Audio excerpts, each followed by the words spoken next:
After my stepmom gave away my PlayStation 4, I rented out her house while she was on her honeymoon as payback, leaving her helpless upon her return. I'm an only child, and my life changed forever when my mom passed away from ovarian cancer at just 55. Her death was devastating, not only to me but especially to my dad. They had been inseparable since their college days, sharing decades of love and companionship. Losing her utterly broke him. They were the same age, with my dad being just a month older, and her passing seemed to drain the life from him too. It was a dark, difficult time for our small family.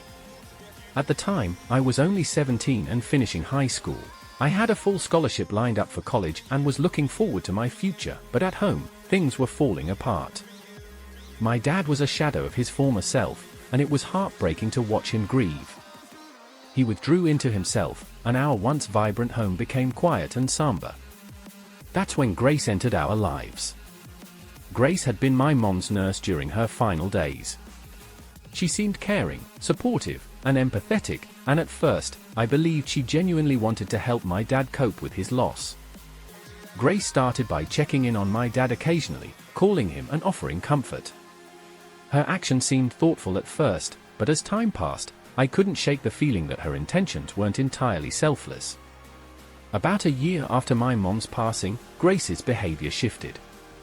She became more persistent, gradually angling to become a bigger part of my dad's life. My dad, who had been mourning deeply, seemed to respond to her attention. She brought a spark back to his life, and while I didn't trust her completely, I chose to remain silent. In my family, it was unspoken that sons didn't interfere in their father's personal decisions, so I kept my concerns to myself.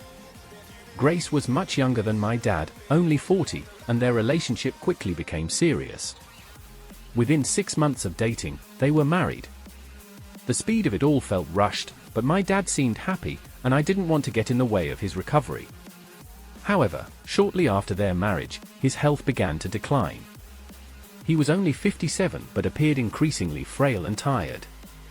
It was as if the heartbreak of losing my mom had taken a permanent toll on his body. One day, as I visited him at home, he asked me a question that caught me off guard. "What do you need to set you up in life?" I didn't know how to answer at first. I reassured him that I didn't need anything. I reminded him of my scholarship and assured him I was capable of taking care of myself. I even suggested he think about helping his sisters and their families, who could use the support. It was clear to me that he was preparing for something I wasn't ready to face. A year later, my dad passed away at the age of 59. Losing him was devastating, and I was left to navigate the whirlwind of grief and responsibilities that followed. When the will was read, I learned he had left the family home to me. It was a surprising and generous gesture that I hadn't expected.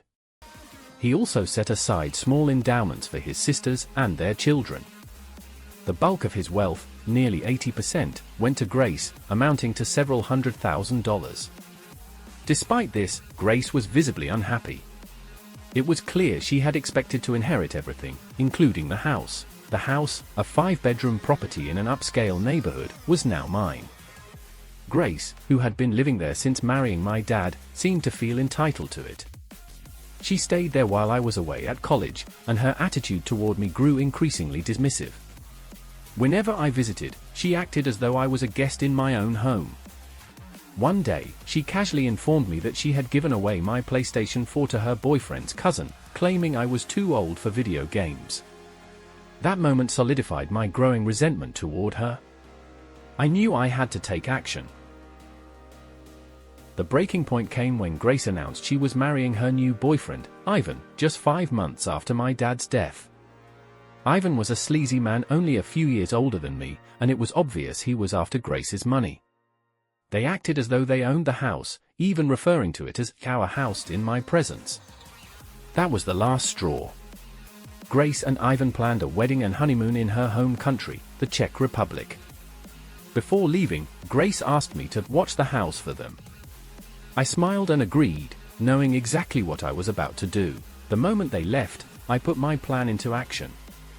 I listed the house for rent and quickly found tenants, a wonderful family who signed a year-long lease and paid up front.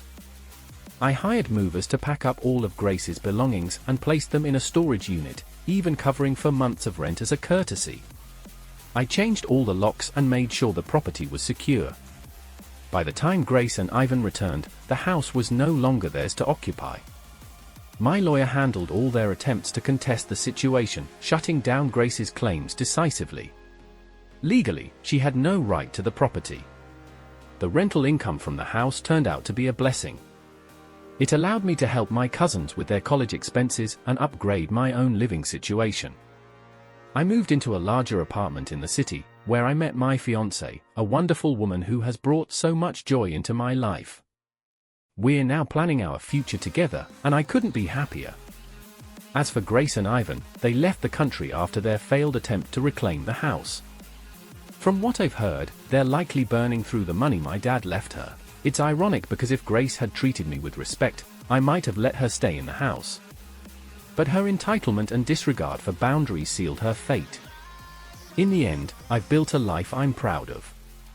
I've honored my parents' legacy and learned to stand up for myself when it mattered most. Some lessons in life come hard, but they make you stronger. Thanks for tuning in. If you liked this video, consider subscribing.